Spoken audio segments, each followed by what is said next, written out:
17호 태풍 타파가 많은 비를 뿌리면서 오늘 새벽 동해상으로 빠져나갔습니다. 하지만 동해 안쪽은 오전까지 태풍의 간접 영향을 받을 수 있어 마지막까지 철저한 대비가 필요합니다.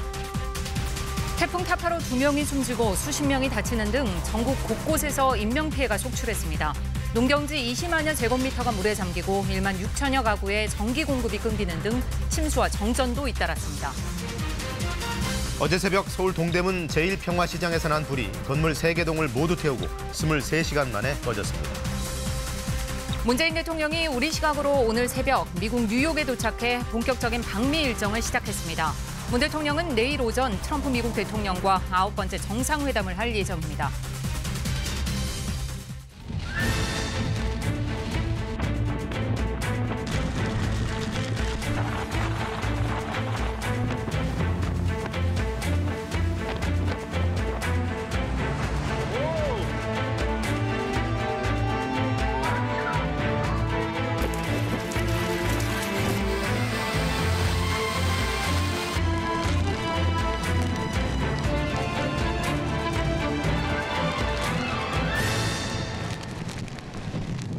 네, 제주에 최고 700mm가 넘는 어마어마한 강우량을 기록한 제17호 태풍 타파가 오늘 새벽 동해상으로 빠져나갔습니다. 예상보다는 진로를 일본 쪽으로 더 틀어줬습니다. 그러나 간접 영향으로 여전히 많은 비가 내릴 수 있기 때문에 동해안 일대에서는 오전까지 주의를 놓아서는 안 되겠습니다. 보도에 이승철 기자입니다. 17호 태풍 타파는 어제 저녁 부산 앞바다를 지나 오늘 새벽 동해상으로 빠져나갔습니다. 당초 부산 쪽에 보다 근접해 통과할 것으로 예상돼 큰 우려를 낳았지만 예상보다 일찍 동쪽으로 진로를 꺾으면서 일본 쪽에 기울어 지나갔습니다. 기상청은 태풍이 일본 홋카이도 인근 해상을 지난 뒤 오후에는 온대 저기압으로 약화되겠다고 분석했습니다. 다만 태풍의 영향권에서 완전히 벗어나기 전에는 동해안을 중심으로 곳에 따라 시간당 30mm의 장대비가 내릴 수 있어 마지막까지 철저한 대비가 필요합니다. 강한 바람을 몰고 와 피해를 입혔던 13호 태풍 닝닝과 달리 타파는 많은 비를 뿌렸습니다. 특히 제주에는 700mm가 넘는 폭우가 내렸고 남부지방에도 200에서 300mm의 비가 내려 침수 피해도 잇따랐습니다. 태풍이 밀어올린 고온 다습한 공기가 북쪽에서 내려온 차고 강한 공기를 만나면서 비구름을 만들어냈습니다. 두 차례 가을 태풍이 지나갔지만 고비는 아직 더 남았습니다. 태풍의 길이 열려있는 상태가 됐습니다. 때문에 열대 적도 수련부에서 태풍이 발생할 경우 우리나라로 북상해올 가능성이 여전히 남아 있습니다. 이르면 이번 주 후반쯤 또 다른 태풍이 발생할 거란 분석도 나오는 만큼 미리 시설물을 점검하고 앞으로의 기상 정보를 참고해야 합니다. KBS 뉴스 이승철입니다. 네, 마지막까지 긴장을 놓칠 수 없는 곳 동해안 일대 중계차를 연결해 보겠습니다. 강릉항에 조현주 기자가 나가 있습니다. 조 기자, 아까 일부 때보다도 상황이 또 조금 나아졌나요? 네, 저는 지금 강원도 강릉항에 나와 있는데요. 보시는 것처럼 비는 소강 상태를 보이고 있고요. 바람은 조금씩 불고 있습니다. 이 태풍의 영향권에서 점차 멀어지는 걸 실감할 수 있습니다. 하지만 해상에는 여전히 높은 파도가 일고 있는데요. 이 태풍의 영향으로 동해 중부 먼바다에 태풍 경보가, 앞바다에는 풍랑특보가 발효 중입니다. 해상에는 최대 8m에 이르는 높은 파도가 일면서 동해안 항포구에는 어선 2,500여 척이 여전히 정박해 있습니다. 강원 영동 지역에 내려졌던 태풍특보는 어젯밤 모두 해제됐고 지금은 강풍주의보로 바뀌었습니다. 지금까지 내린 비의 양은 삼척 도계가 209mm로 가장 많고 대관령 149.2, 태백 143.5, 강릉 95mm 등입니다. 피해도 잇따랐는데요. 정선과 평창에서는 정전으로 270여 가구가 한때 불편을 겪었고 나무가 주택을 덮치는 등 20여 건의 크고 작은 피해가 접수됐습니다. 강원 영동 지역은 오늘 오전까지 5에서 20mm의 비가 더 내릴 것으로 전망됩니다. 특히 강원 영동 지역은 매우 강한 바람이 부는 곳도 있을 것으로 전망돼 태풍이 소멸될 때까지 피해가 없도록 만전을 기해야 합니다. 또 해안가에서는 여전히 너울성 파도가 해안도로나 방파제를 넘을 수 있는 만큼 침수와 안전사고에 각별히 대비하셔야겠습니다. 지금까지 강원도 강릉항에서 KBS 뉴스 조윤주입니다. 네, 이번 태풍으로 어제 비행기 결항 사태가 속출했는데 오늘부터는 정상화될 것으로 보입니다. 피해 지역들의 복구 작업도 본격적으로 시작될 텐데요. 정부 공식 집계 내용 취재 기자를 연결해서 알아보겠습니다. 문예슬 기자, 일단 교통 상황부터 정리해 주시죠. 네, 태풍이 지나가면서 교통 통제가 조금씩 풀리고 있습니다. 중앙재난안전대책본부는 제주와 김포, 인천 등 전국의 모든 공항이 오전 5시 기준으로 정상 운항한다고 밝혔습니다.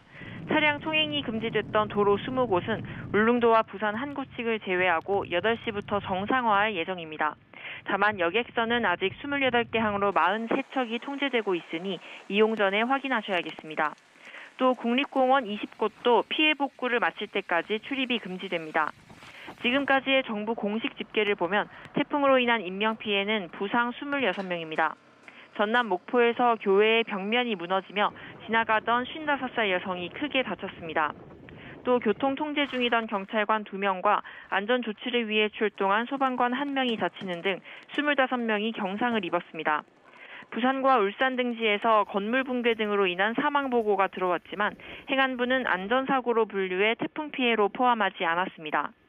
전국 2만 8천여 가구에서 정전 피해가 잇따랐지만 현재 대부분 복구되고 남은 130여 가구는 오늘 안에 복구를 마친다는 계획입니다. 침수 피해도 잇따랐습니다. 전국에서 농경지 476만여 제곱미터가 물에 잠겼고 제주와 전북, 경남에서 주택 8동이 침수 피해를 입었습니다. 정부는 앞으로 본격적으로 피해 상황을 파악하고 응급 복구를 시작하기로 했습니다. 지금까지 KBS 뉴스 문예슬입니다. 네, 부산에는 순간적으로 초속 30m가 넘는 강풍이 몰아쳤습니다. 통상적으로 이 정도 수치면은 구조물이 떨어져 나가거나 무너지는 사고가 발생하는데요. 인명 피해까지 나왔습니다. 강예슬 기자가 종합했습니다. 태풍이 몰고 온 강한 바람에 파도가 높이 치고 해안가 인근 도로엔 나무가 힘없이 쓰러져 있습니다. 태풍 타파가 근접했을 당시 부산에 기록된 최대 순간 풍속은 초속 30m. 도심 고층 빌딩 사이에선 더 거센 돌풍이 몰아쳤습니다. 도시철도 역사의 지붕이 환기구까지 뜯겨 날아갔고 공사장 안전 울타리도 거센 바람을 이기지 못했습니다. 안에도 고정을 해놨는데 바람이 워낙 세다 보니까는 지금 한계가 고정을 늦게 해놨는데 한계가 부러지다 보니까는 뭐 같이. 인명 피해도 잇따랐습니다. 부산 진구의 한 노후주택이 무너져 70대 노인이 매몰돼 숨졌고 강풍에 넘어지거나 구조물에 부딪혀 17명이 다친 것으로 집계됐습니다. 바람에 뜯겨나간 건물 외벽에 전선이 끊기는 등 정전 사고도 속출했습니다. 부산 수영구 등 곳곳에서 정전이 됐지만 강풍 때문에 복구 작업이 여의치 않아 시민들이 불편을 겪었습니다. 정전이 돼가지고요. 핸드폰 충전하고 막 와이파이도 안 되고 TV도 안 되고 불도 다 나가고. 부산 소방재난본부에는 이번 태풍으로 강풍 피해 등 500여 건의 신고가 접수된 걸로 집계됐습니다. KBS 뉴스 강예슬입니다. 네, 부산에 이어 울산에서도 강한 비바람에 피해가 속출했습니다. 주택 담장 무너지고 교회 첨탑이 떨어지는 재산 피해도 잇따랐고 인명 피해도 있었습니다. 먼저 남미경 기자가 보도합니다.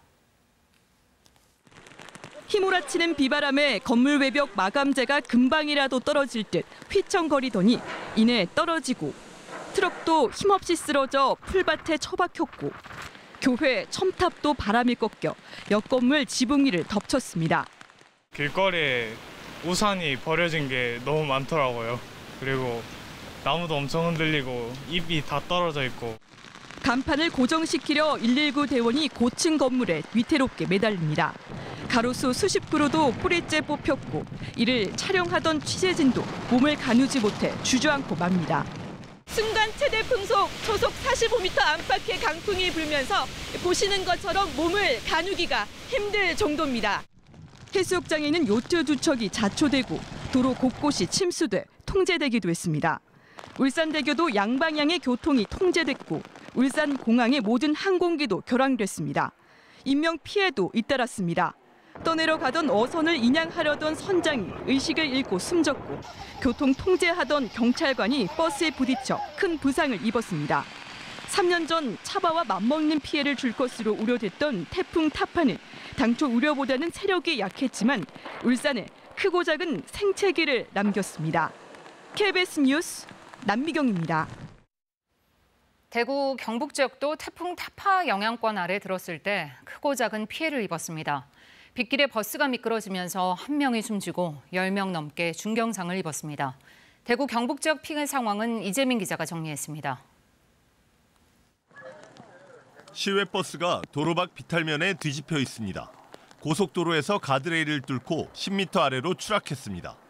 사고는 어제 오후 4시쯤 경부고속도로 부산 방향 동대구 분기점 인근에서 발생했습니다. 이 사고로 승객 1명이 숨지고 18명이 중경상을 입었습니다. 경찰은 버스가 빗길에 미끄러지면서 사고가 난 것으로 보고 있습니다. 빗길이 미끄러져서 그런 거예요. 그 램프 구간이고 그때 속도를 조금 내셨나 봐요. 그 램프 구간이고 빗길이 미끄러지는데 자주 나거든요. 또 경북 구미에서는 강풍에 나무가 쓰러져 차량 5대가 파손되기도 했습니다. 포항에서는 비바람에 가로등이 넘어졌고 고령에서도 담벼락이 무너져 80대 노인이 다치는 등 지금까지 대구 경북에선 크고 작은 피해 300여 건이 접수됐습니다. 본격적인 피해 집계가 시작되면 시설물 파손과 낙과 등 태풍 피해 규모는 더 늘어날 것으로 보입니다. 한편 밤사이 태풍 영향권에서 점차 벗어나면서 대구공항의 항공편 운항이 대부분 정상화되고 도로 통제 구간도 속속 해제되고 있습니다. KBS 뉴스 이재민입니다.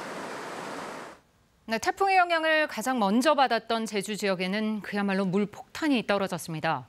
산간을 중심으로 700mm 넘는 비가 내리면서 주택과 밭이 그대로 물에 잠겼습니다. 제주 지역 피해 소식은 허지영 기자가 전해드립니다. 제주에 시간당 40mm 넘는 장대비를 퍼부은 태풍 타파. 이틀 동안 쉴 새 없이 쏟아진 비에 마당은 물론 주택 안쪽까지 물이 차올랐습니다. 손에 잡히는 대로 가재도구를 동원해 연신 물을 퍼내지만 끊임없이 퍼붓는 빗줄기에 속수무책입니다. 아침에 자다니까 그냥 요 아래 물이 말랑해요. 이거 뭔 물인가 보나. 물이 어지간해서 뭐지. 폭우가 쏟아진 밭은 순식간에 저수지로 변했습니다. 제주의 길에서 내려온 많은 양의 비로 이곳에 있는 농작물도 모두 물에 잠겼습니다. 파종을 마친 지 얼마 안 된 농작물이 온통 물에 잠기자 농민들 속은 타들어갑니다. 이거 애간장 다 타는 겁니다. 그렇지. 그래서 이거를 해가지고 1년 12년 해서 농사를 지어서 소득이 돼야 되는데 이게 소득 하나도 안 돼요. 소득원이 안 된다고. 계속 이게 물에 잠가버리니까. 기록적인 폭우와 강풍에 제주에선 일부 호텔과 3천여 가구의 전기가 끊겼고 단수도 발생했습니다. 지하실이 침수되고 천장이 뜯겨져 나가고 공사장 외벽이 떨어져 나갈 듯 위태로운 순간도 잇따랐습니다.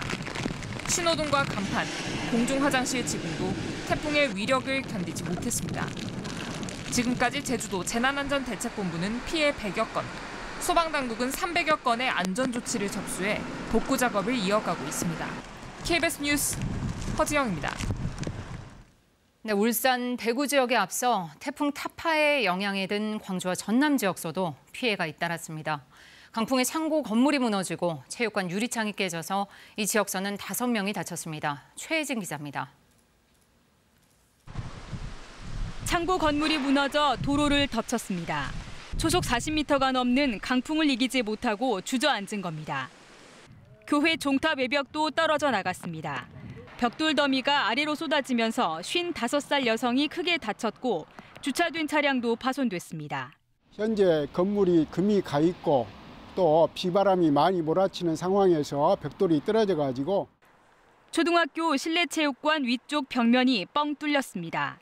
강풍에 밀린 통유리가 깨지면서 유리 조각이 체육관을 덮쳤고 운동을 하던 53살 박모 씨 등 4명이 다쳤습니다. 사람이 물 들고 들어갔다 나갔다 했었거니까 목줄도 한 팽이 다 빠져보자. 아름드리 당산나무는 힘없이 쓰러졌고 항구에 정박했던 여객선은 밧줄이 풀리면서 해경이 긴급 예인 조치에 나섰습니다. 수확을 앞둔 논에는 또다시 비바람이 몰아쳤습니다. 전남에서만 지금까지 벼 550여 헥타르가 물에 잠기거나 쓰러졌습니다.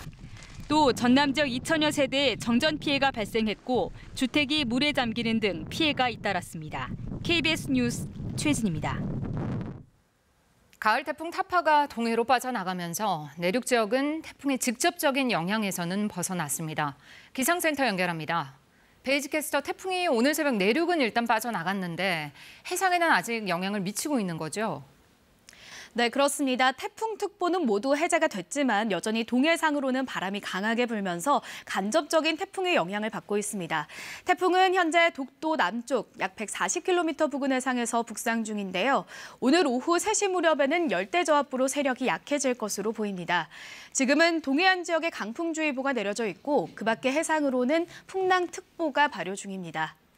지금까지 제주도에는 700mm가 넘는 많은 비가 쏟아졌는데요. 지금은 빗줄기가 많이 약해졌습니다. 동해안과 남부지방 곳곳에 약하게 비가 내리고 있습니다. 이 비는 아침에 모두 그치겠는데요. 울릉도와 독도 지역은 10에서 40mm, 동해안 지역으로는 5에서 20mm의 비가 예상됩니다. 그 밖의 지역은 오늘 고기압의 가장자리에 들면서 오후부터 점차 맑은 하늘이 드러나겠습니다. 하지만 해안 지역으로는 강한 바람을 주의하셔야겠습니다. 낮 기온은 서울이 25도, 광주와 부산 24도 예상되고 대전과 대구가 23도, 강릉은 20도에 머물면서 다소 서늘하게 느껴지는 곳도 있겠습니다. 바다의 물결은 모든 해상에서 높게 일겠는데요. 특히 동해상에서 물결이 최고 7m까지 거세게 일겠습니다. 이번 주에는 대체로 맑은 날씨가 예상됩니다. 하지만 금요일과 토요일에는 또다시 남부지방에 비 소식이 들어있습니다. 날씨 정보 전해드렸습니다. 네, 이번 태풍으로 또 하나 걱정됐던 건 아프리카 돼지열병의 확산 가능성이었습니다. 기존에 뿌려둔 소독약이 흩어질 수도 있고 또 바이러스 자체가 번져나갈 가능성도 제기됐습니다. 정부는 모든 가능성에 대비해서 오늘부터 다시 원점에서 시작한다는 각오로 방역에 나섭니다. 최광호 기자가 보도합니다. 첫 번째로 돼지열병 바이러스의 확진 판정을 받았던 경기도 파주의 돼지 농장. 이곳과 주변에서 키우던 돼지 4,900여 마리에 대한 매몰 처분은 이미 닷새 전에 마무리됐지만 내부에서는 어제도 여전히 태풍에 대비한 추가 작업을 진행했습니다. 매몰지에는 위아래로 비닐을 뒤덮고 생석회도 추가로 뿌렸습니다. 비 오면 다시 넘치는 물이 뒤에 같이 섞여서 나오잖아요. 그러니까 비닐을 해서 다 퇴치를 해서 물도 들어가지 않게 나옵니다. 농장 주변에 농수로나 하천이 많다는 점도 걱정거리입니다. 폭우로 침출수가 유출될 경우 이런 물길이 또 다른 바이러스의 전파 경로가 될 수도 있기 때문입니다. 태풍의 경로가 남쪽으로 쏠려 있어서 확진 농가 주변 지역의 피해는 크지 않았지만 기존에 구축해놨던 전국의 방역망은 지난 태풍으로 약화됐을 가능성이 큽니다. 전국 양돈 농가에 뿌려졌던 생석회와 소독약 등이 지난 밤에 강한 비에 씻겨 나갔을 가능성이 높기 때문입니다. 이에 따라 정부는 태풍이 빠져나간 오늘을 일제 소독의 날로 정하고 전국의 양돈 농장을 대상으로 대대적인 소독을 벌이기로 했습니다. 방역에 투입될 인력과 소독 차량을 미리 준비하고 생석회와 소독약 수급에 차질이 없도록 비축 물량을 사전에 점검하기 바랍니다. 또 관련 농민들에게는 앞으로 3주간이 아프리카 돼지열병 확산의 고비가 될 것으로 보인다며 축사 내외부 소독에 만전을 기해달라고 당부했습니다. KBS 뉴스 최강호입니다. 서울 동대문 제1평화시장에서 났던 불은 무려 23시간이나 타오르다가 겨우 진화됐습니다. 가을을 맞아서 새 옷들을 들여놓은 점포가 많았는데 속수무책으로 큰 피해를 입었습니다. 박진수 기자입니다. 뿌연 연기가 서울 동대문 일대를 가득 채웠습니다. 벽에 연신 물을 뿌려보지만 연기는 그치지 않고 뿜어져 나옵니다. 상인들은 불에 타는 건물을 바라보며 발만 동동 구릅니다. 서울 동대문 제1평화시장 건물에 불이 난 시각은 어제 새벽 0시 40분쯤. 이불로 상인 2명이 연기를 마신 채 6층에서 구조됐고 4층에서 타일 시공을 하던 작업자 2명은 긴급 대피했습니다. 지금 상황도 불꽃은 없고 순소 상태로 계속 섬유 의료계통이라 의료 속으로 불꽃이 열기가 되고 있는 상황입니다. 소방당국은 외벽에 두른 철판 때문에 건물 안으로 소화용수가 닿지 않아 진화하는 데 큰 어려움을 겪었습니다. 결국 외벽 철판을 뜯어내고 건물 내부로 소화용수를 뿌려 진화 작업을 마무리했습니다. 불이 난 상가는 의류가 많이 쌓여 있는 데다 구조도 복잡해 진화에 어려움을 겪었습니다. 날씨가 쌀쌀해지면서 가을과 겨울옷 장사를 위해 준비가 한창이었던 때라 상인들의 피해가 클 것으로 보입니다. 이번 주를 기점으로 물건들을 준비한 걸 다 채워놓은 상황이거든요. 뭐 그을음이나 이런 냄새 같은 게 묻어버리면 더 이상 상품으로서는 가치가 없으니까 그냥 거의 포기했다고 보면 되는 게 맞을 것 같습니다. 경찰과 소방당국은 3층에 있는 한 여성 의류 판매점에서 불이 시작한 것으로 보고 화재 원인을 조사하고 있습니다. KBS 뉴스 박진수입니다. 네, 위안부는 매춘을 한 것이다라고 수업 시간에 말한 교수가 있습니다. 바로 연세대학교 류석춘 교수죠. 학생회에 이어 동문들까지 그의 파면을 요구하고 나섰습니다. 보도에 양민철 기자입니다. 지난 19일 연세대학교 사회학과 전공 수업 도중 류석춘 교수의 발언 내용입니다. 지금 있는 매춘부랑 예전에 위안부를 지금 비극으로 본다는 말씀이에요. 그 사람들이 살기가 어려서 그 매춘에 들어가게 돼요. 살기가 어려워서. 위안부는 매춘의 일종으로 일본 정부에만 책임을 물을 수 없다는 주장을 펼칩니다. 류 교수의 망언이 알려지자 연세대 동문단체들은 성명서를 내고 류 교수의 파면을 요구했습니다. 위안부가 일제 강점 시기에 일본 제국주의에 의해서 주도됐다라는 거는 일본 정부도 보노다마에 의해서 인정한 바 있고요. 일본 극우들의 역사 인식을 그대로 베껴놓은 것이고요. 연세대 총학생회도 규탄 성명을 내고 류 교수에 대한 신속한 징계 절차에 착수하도록 학교 측에 요구할 것이라고 밝혔습니다. 신속하게 좀 교원징계위원회가 열려서 징계와 관련된 그 절차들이 빠르게 착수될 수 있도록 학교 측에 그 요구하는 그런 등의 대응 방안을 정의기억연대도 류 교수의 해임을 요구하고 나섰습니다. 류 교수는 강의 도중 정의기억연대가 위안부 할머니들을 피해자로 부추겼다며 북한과 연계돼 있는 것 같다고도 주장했습니다. 류 교수는 자신의 발언과 관련한 질문에 어떠한 답변도 하지 않겠다며 해명을 거부하고 있습니다. KBS 뉴스 양민철입니다. 송환법에 반대하며 시작됐던 홍콩 시위가 100일을 넘긴 지난 주말에도 계속됐습니다. 시위대는 중국의 상징이라는 오성 홍기를 훼손하면서 더 노골적으로 반중 정서를 드러냈습니다. 최세진 기자입니다. 쇼핑몰에 모인 수백 명의 홍콩 시위대.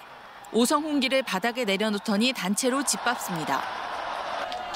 찢어진 오성 홍기를 쓰레기통에 내던지고 훼손된 깃발은 강에 내버려집니다.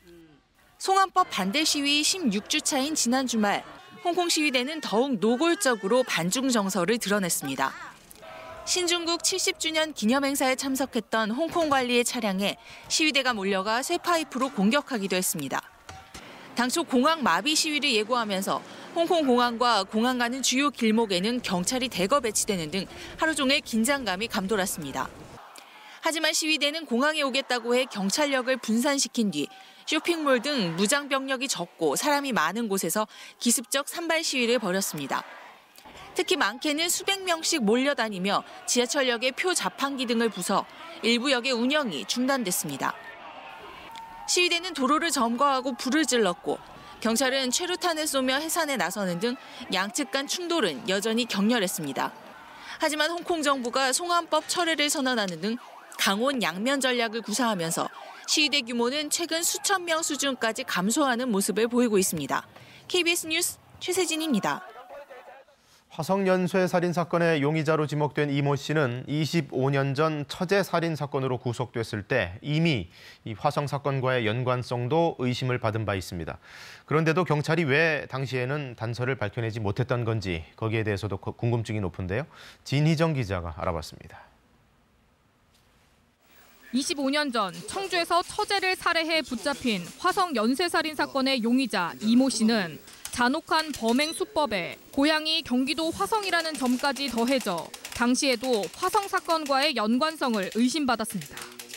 심지어 처제 살인 사건의 증거물을 확보하기 위해 청주경찰이 화성집을 압수수색하면서 이 씨는 화성 사건의 경찰과도 대면했지만 추가 수사로 이어지진 않았습니다.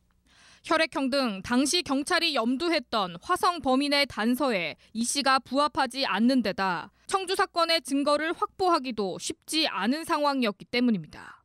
비슷한 흔적 하나도 없는 거야. 완전 범죄하려고. 그러다가 하다 보니까 48시간이 넘는 거야. 그 조사하는 게. 그때는 자백밖에 없잖아. 이 씨는 처제 살인 사건의 체포 시한인 48시간이 임박해서야 범행의 일부를 자백했을 뿐 이후 적극적인 방어 논리로 수사를 흔들었습니다.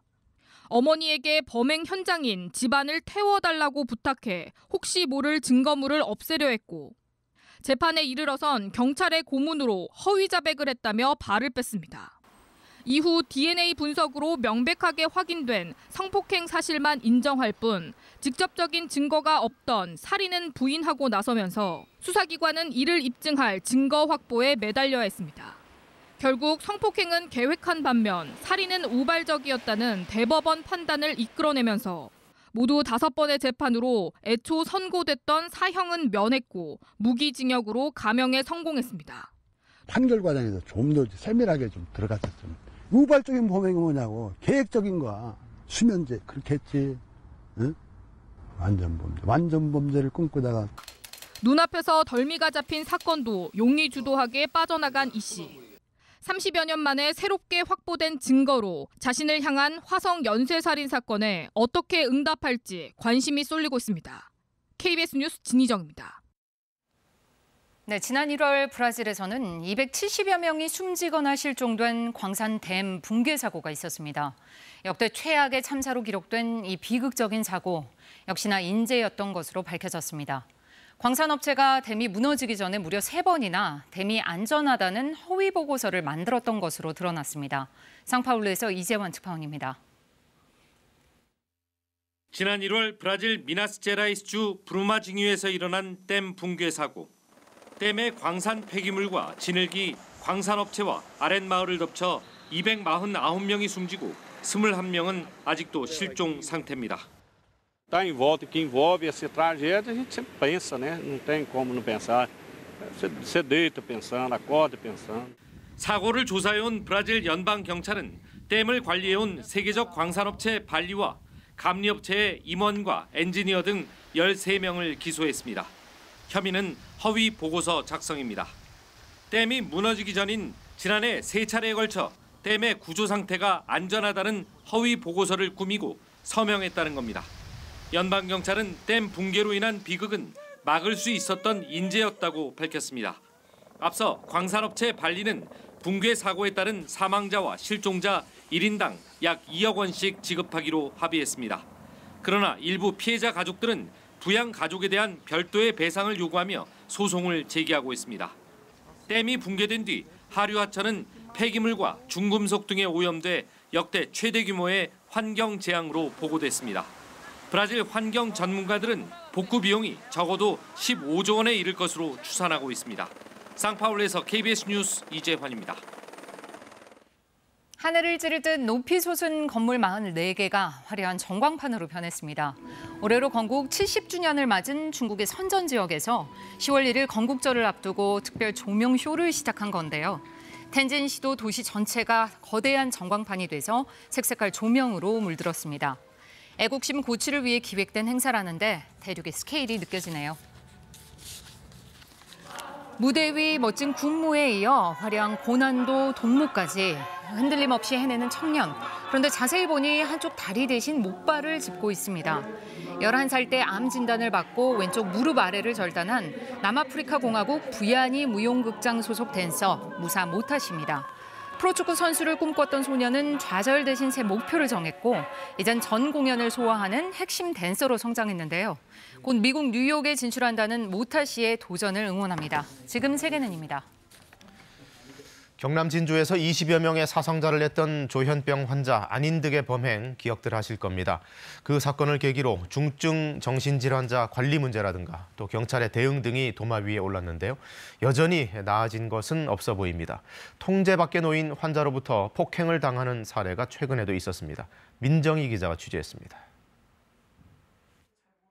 26살 이모 씨는 2주 전 아파트 이웃에게 폭행을 당했습니다. 자신 앞으로 온 택배를 이웃이 훔쳐간 것을 알고 찾아갔더니 이웃이 다짜고짜 휴대전화를 얼굴에 던진 겁니다. 이 씨는 이마와 턱을 다쳐 열바늘을 꿰맸습니다. 얼굴에 그냥 쾅 세게 던졌는데 그 폰을 다시 집어서 벽을 다시 쾅 던진 거예요. 이 이웃은 20대 여성 A 씨로 정신질환을 앓고 있었습니다. A씨는 피해자 E씨의 택배 절도 외에도 문자로 폭언을 하거나 심지어 다른 이웃 주민들을 이유 없이 경찰에 신고하기도 했습니다. 경찰은 특수상해 등의 혐의로 A씨를 불러 조사하고 보호자에게 입원을 권고했지만 그뿐이었습니다. 정신질환자여서 더 이상의 조치는 어렵다는 게 이유입니다. 본인들도 그 여자가 이상하다는 거 알기는 아는데 우리가 잘못 움직이면 인권위가 내려와서 우리한테 뭐라고 한다. 경찰이 정신질환자를 입원시킬 수 있는 제도로는 응급 입원 제도가 있습니다. 보호자의 동의 없이도 환자를 입원시킬 수 있는 제도인데요. 최근에 인권 침해 논란이 커지며 실효를 거두지 못하고 있습니다. 정신질환자의 가족들이 강압적이었다며 소송이나 인권위 제소를 하는 일이 있어 불이익을 우려한 경찰이 입원 조치를 꺼리고 있습니다. 최근엔 판사가 정신질환자의 입원 여부를 결정하는 사법 입원 제도의 필요성이 대두되고 있습니다. 치료받는 권리도 권리라고 생각을 하죠. 그것도 인권으로 존중돼야 된다고 보는 거죠. 근데 환자들이 치료를 받게 되면은 저지르지 않을 일들이죠. 안인득 사건 당시 신고가 8차례나 있었지만 경찰이 응급입원을 시키지 않은 사이 결국 참사가 났습니다.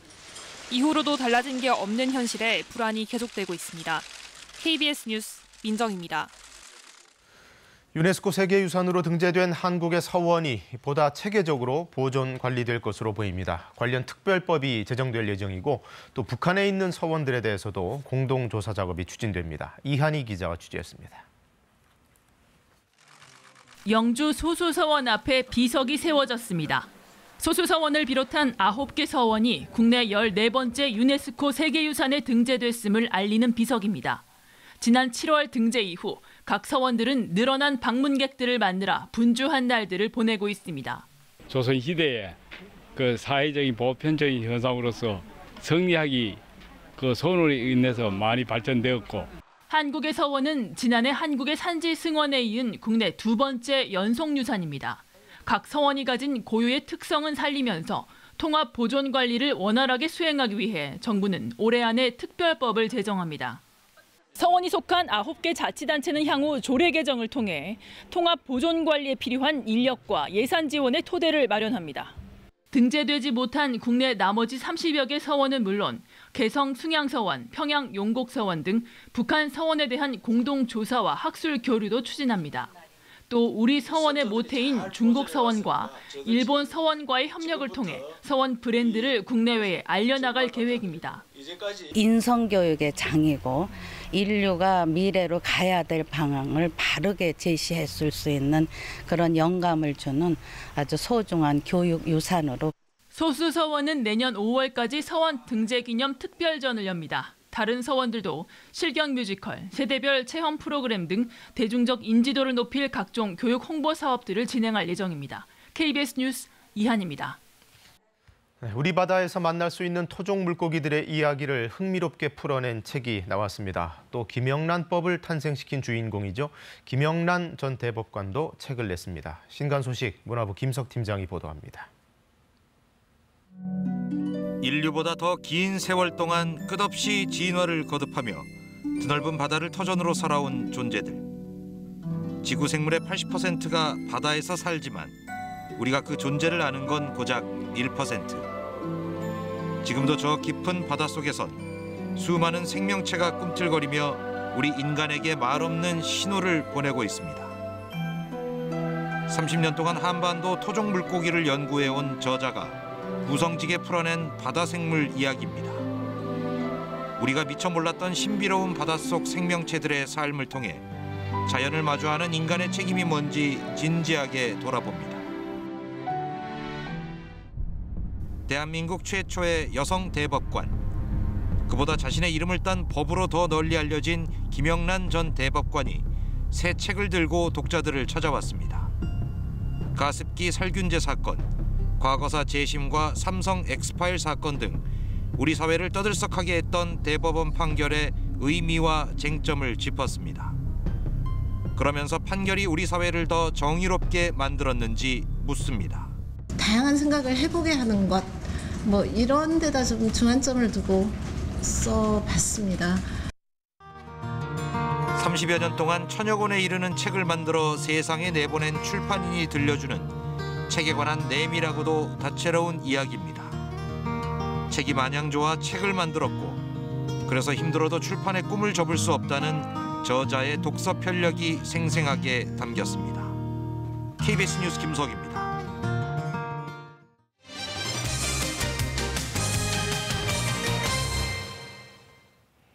지난 토요일은 세계 치매 극복의 날이었는데요.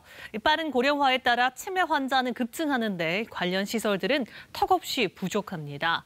확충 계획을 세워도 곳곳에서 주민 반대에 막혀 어려움을 겪고 있습니다. 조지현 기자가 취재했습니다. 치매 전담 시설을 포함한 서울시 실버케어센터가 들어설 곳입니다. 계획한 지 2년이 넘었는데 착공조차 못했습니다. 주민 반대가 만만치 않기 때문입니다. 단지 자체가 아이들이 많이 살거든요. 그러다 보니까 좀 걱정이 많이 되죠. 치매를 가지고 계신 분들이 이렇게 정상적으로 생활할 수 있는 분들은 아니시잖아요. 또 다른 실버케어센터 예정지. 역시 주변 곳곳에 반대 현수막이 내걸렸습니다. 3년 전 서울시가 계획한 실버케어센터 7곳 가운데 공사가 시작된 곳은 단 한 곳뿐입니다. 치매 시설이 많이 아무도 그런 게 들어오면 좀 안 좋을 것 같아요. 집값도 떨어질 것 같아요. 용산구는 주민 반발 등을 피해 아예 경기도에 치매 마을을 짓기로 했습니다. 이 역시 그 지역 반발에 막혀 있습니다. 올해 기준으로 65세 이상 치매 환자는 78만 명 정도, 2050년이면 지금의 4배가량으로 늘어납니다. 치매 요양시설은 턱없이 부족해 전담 병동을 가진 곳은 전국에 단 58곳, 수용 인원은 1000여 명에 불과합니다. 소각장, 화장장 이런 것만 기피 시설이었는데요. 최근에 들어서는 이 양상이 좀 바뀌어가지고 필요한 시설이라 할지라도 미리 이제 주민들과 이해를 구하지 않는 이런 시설이면 많이들 반대를 하시는 거예요. 정부와 자치단체가 치매 전담 시설의 필요성을 설명하고 설득하는 과정도 중요하지만 당장 나와 내 가족이 쓸 시설이라는 인식 전환이 절실합니다. KBS 뉴스 조지현입니다. 농가의 소득을 높이는 대안으로 주목을 받았던 친환경 농산물이 설자리를 잃어가고 있습니다. 드는 비용은 많은데 판로를 찾지 못해 어려움을 겪고 있다는데요. 박웅 기자가 취재했습니다. 5년째 친환경 농법으로 포도를 키우고 있는 실내 온실입니다. 일반 농법과 달리 종이를 씌우지 않고 친환경 기준에 맞게 농약을 거의 사용하지 않습니다. 친환경 먹거리를 찾는 소비자들이 늘고 있다지만 판매가 예전 같지 않아 고민입니다. 판로가 자꾸 수입 농산물에다가 다른 과수들이 많이 나오다 보니까 그게 많이 나가더라고요, 이게 포도도. 친환경 농법에 쓰이는 비료나 농약은 일반 농약보다 최대 5배 정도 비싼 것으로 알려져 있습니다. 생산 비용이 더 들어가는 만큼 가격대가 높아 소비자들에겐 부담입니다. 로컬 푸드 같은 믿고 먹을 수 있는 농산물까지 넘쳐나 설자리는 좁아지고 있습니다. 소량하기에는 괜찮은데 대량 많은 양을 할 때는 좀 친환경을 좀 피해서 다른 걸 산다거나 그런. 이런 이유로 2014년 6만 8천 곳에 달했던 친환경 농업 인증 농가는 지난해 1만 곳 넘게 줄었고 재배 면적도 감소세를 보이고 있습니다. 생산량은 줄고 경영비는 늘어나는데 가격 차이는 없고 그러니까 이 친환경 농산물 생산하는 농가들이 고충이 거기에 있는 거죠. 하지만 정부는 친환경 농업 면적을 계속 늘려나갈 계획입니다. 판로를 고민하는 농민들의 현실을 뒤로한 친환경 농업 확대 정책이 어떤 부메랑으로 돌아올지 우려를 키우고 있습니다. KBS 뉴스 박웅입니다. 입식 문화가 확산하면서 바닥보다는 의자에 앉아 먹을 수 있도록 식탁과 의자를 마련한 식당들이 늘고 있습니다. 자치단체에서도 이런 변화에 발맞춰 식탁 교체 사업을 지원해주고 있는데 호응이 아주 좋습니다. 이유진 기자의 보도입니다. 10년 넘게 식당을 운영 중인 김경순 씨. 오랫동안 써온 방석 대신 최근 식탁과 의자를 들였습니다. 바닥에 앉아 먹기 불편하다는 손님이 늘었기 때문입니다. 방보다 입식으로 해놓은 데를 더 좋아하셔요. 꼬부리고 일하는 것보다 이렇게 써서 직접 하니까 허리도 안 아프고 좋다고 다 그래요. 도심의 한 식당도 마찬가지. 손님들은 방에 들어가 앉지 않고 식탁부터 차례로 자리를 채웁니다. 쭈그리 앉으면 저리니까 그리고 허리도 아프고 그러니까 될 수 있으면 이렇게 있으면 이쪽을 입식으로 앉죠. 바닥에 앉기 힘든 노약자나 장애인, 외국인뿐 아니라 일반 소비자들도 의자에 앉아 편하게 식사할 수 있는 입식 문화를 점점 선호하는 추세. 의자에서 먹는 게 뭐 시간상으로도 단축되고 앉아서 먹는 것보다 의자에서 먹는 것이 훨씬 편하거든요. 결국 식당마다 바닥에 앉는 자리를 줄이고 부랴부랴 의자를 마련하고 있습니다. 문화 자체가 의자에 앉는 문화잖아요. 소비자가 원하니까 지금 업주분들이 알아서들 많이 바꿨어요. 이런 흐름에 맞춰 청주시도 3년째 식당, 식탁 교체 사업을 진행하고 있습니다. 올해는 20곳을 지원하려다 신청이 폭주하면서 30곳으로 늘렸습니다. 글로벌 외식 환경 조성이랑 노약자, 장애인들의 음식점 이연편의 도모를 위해서 이렇게 시행된 사업인데, 그래서 워낙 인기가 많다 보니까 저희가 내년에도 예산을 편성해서 온돌과 함께 자연스럽게 전통 생활 방식이 된 좌식 문화. 하지만 건강, 편의 등을 이유로 소비자들의 의식이 달라지며 요식업계에도 입식 문화 열풍이 불고 있습니다. KBS 뉴스 이유진입니다. 울주군이 연어와 황어에 이어 입원하는 토종 다슬기 만여 마리를 배양해 태화강에 방류했습니다. 개체수가 크게 줄어든 태화강 다슬기를 살리기 위해서인데요. 이현진 기자가 이 소식 전해드립니다. 배양장에서 석 달가량 자란 다슬기들이 태화강으로 방류됩니다. 지난 5월 태화강에서 토종 어미다슬기를 채집한 뒤 정성껏 키워낸 0.7cm 이상의 어린 개체 만여 마리입니다. 생태계가 좀 더 나아지고 깨끗해지고 반딧불이도 많이 볼 수 있을 테니까 기분도 많이 좋아지고. 반딧불이, 유충 등의 먹이가 되는 다슬기는 청정하천에서 서식하는 담수벼류입니다. 특히 범서 지역의 다슬기는 예로부터 맛이 좋아 다양한 요리로 사랑을 받아왔습니다. 제가 어릴 때만 하더라도 이 지역에서 다슬기가 상당히 많이 났습니다. 그래서 다슬기를 잡고 놀았던 기억도 나고요. 과거에는 이런 다슬기를 태화강에서 쉽게 볼 수 있었지만 지금은 개체 수가 급격히 줄었습니다. 여러 가지 원인이 있는데 이제 뭐 태풍이나 환경적인 이제 요인도 있고요. 그리고 이제 사람들이 이제 강에서 너무 많은 양의 다슬기를 잡을 경우에도 이제 다슬기 개체 수가 줄어드는 원인이 될 수도 있습니다. 울주군은 올해 첫 방류를 시작으로 내년부터는 다슬기 배양과 방류 규모를 점차 확대해 나갈 계획입니다. 생명의 강으로 되살아나고 있는 태화강에 연어와 황어뿐 아니라 다슬기 같은 표류 자원도 복원돼 옛 명성을 되찾을 수 있을지 주목됩니다. KBS 뉴스 이현진입니다. 네, 이 시각 현재 출근길 교통 상황 알아보겠습니다. 서울경찰청입니다. 안녕하십니까. 월요일 아침 교통정보입니다. 가을이 성큼 다가왔습니다. 정체가 일찍부터 시작되고 있지만 시원한 가을바람같이 여유로운 마음으로 안전한 출근길 되시기 바랍니다.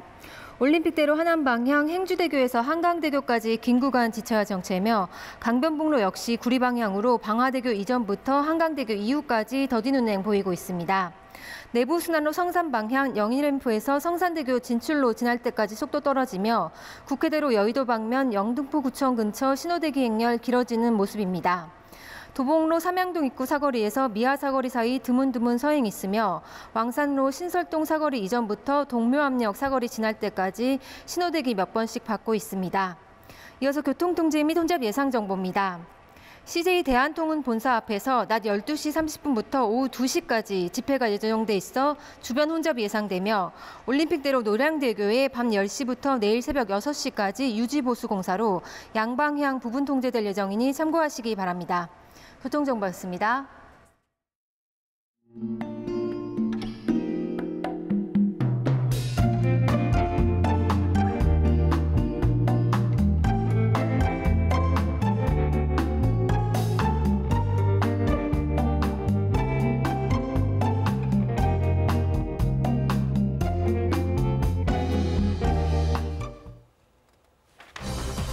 제17호 태풍 타파가 많은 비를 뿌리면서 오늘 새벽 동해상으로 빠져나갔습니다. 하지만 동해안 쪽은 오전까지 간접 영향을 받을 수 있어 마지막까지 철저한 대비가 필요합니다. 태풍 타파로 2명이 숨지고 수십 명이 다치는 등 전국 곳곳에서 인명피해가 속출했습니다. 농경지 20만여 제곱미터가 물에 잠기고 1만 6천여 가구의 전기 공급이 끊기는 등 침수와 정전도 잇따랐습니다. 어제 새벽 서울 동대문 제1평화시장에서 난 불이 건물 3개 동을 모두 태우고 23시간 만에 꺼졌습니다. 문재인 대통령이 우리 시각으로 오늘 새벽 미국 뉴욕에 도착해 본격적인 방미 일정을 시작했습니다. 문 대통령은 내일 오전 트럼프 미국 대통령과 9번째 정상회담을 할 예정입니다. 이 시각 울릉도 저동항의 모습입니다. 높은 파도 때문에 항구에 정박해 있는 선박이 위아래로 흔들리는 것을 볼 수가 있는데요. 빗줄기는 약해졌지만 여전히 동해상으로는 강한 바람이 불면서 현재 동해상에서는 물결이 최고 6m까지 거세게 일고 있습니다. 현재 태풍 타파는 독도 남쪽 140km 부근 해상에서 북진 중입니다. 오늘 오후 3시 무렵에는 열대저하부로 세력이 약해질 것으로 보입니다. 현재 동해안 지역으로는 강풍주의보가 내려져 있습니다. 순간 최대 풍속 초속 20에서 30m에 달하는 강풍이 몰아치고 있고요. 그리고 해상으로는 풍랑특보가 내려져 있습니다. 동해상과 남해 먼바다로는 풍랑경보가 내려져 있습니다. 지금까지 제주도에는 700mm가 넘는 많은 비가 쏟아졌습니다. 그 밖에 남부지방에도 200에서 300mm에 달하는 폭우가 내렸는데요. 지금은 동해안과 남부지방에 약하게 비만 내리고 있습니다. 이 비는 아침에 모두 그치겠습니다. 울릉도와 독도에는 10에서 40mm, 동해안 지역으로는 5에서 20mm의 비가 내리겠습니다. 그 밖의 지역은 고기압의 영향을 받으면서 오후부터 점차 맑은 하늘이 드러나겠습니다. 날씨 정보 전해드렸습니다. 네, 월요일에 전해드린 뉴스광장 마치겠습니다. 시청해주신 여러분 고맙습니다.